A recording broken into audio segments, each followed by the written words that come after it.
राजपथ पर इन दिनों गणतंत्र दिवस की तैयारियां जबरदस्त तरीके से चल रही है। इस बार का गणतंत्र दिवस बेहद खास होगा, जिसकी झलक दिखाई देने लगी है। कड़ाके की ठंड और घने कोहरे में राजपथ पर हमारे जवान हैरत अंगेज कारनामे दिखा रहे हैं। तो गणतंत्र दिवस से पहले राजपथ पर कुछ तस्वीरें भी बदलने जा रही हैं। जो अमर जवान ज्योति अभी तक इंडिया गेट की पहचान हुआ करती थी, आज से उसकी जगह बदल गई है।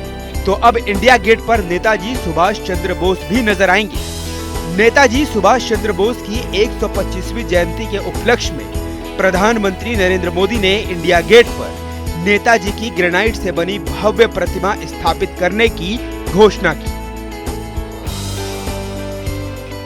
इस बात की जानकारी खुद प्रधानमंत्री नरेंद्र मोदी ने दी है। प्रधानमंत्री ने कहा, जब तक नेताजी बोस की भव्य प्रतिमा पूरी नहीं हो जाती, उनकी होलोग्राम प्रतिमा उसी स्थान पर मौजूद रहेगी। प्रधानमंत्री ने यह भी कहा कि वह 23 जनवरी को बोस की 125वीं जयंती के अवसर पर होलोग्राम प्रतिमा का अनावरण करेंगे।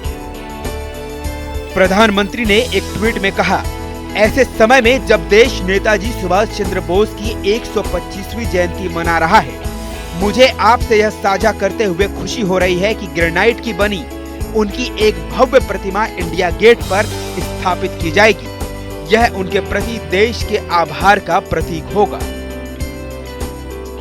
प्रधानमंत्री ने कहा, जब तक नेताजी की ग्रेनाइट की प्रतिमा बनकर तैयार नहीं हो जाती, तब तक उस स्थान पर उनकी एक होलोग्राम प्रतिमा वहीं लगाई जाएगी। उन्होंने कहा कि इस होलोग्राम प्रतिमा का वह 23 जनवरी को नेताजी की जयंती के अवसर पर लोकार्पण करेंगे।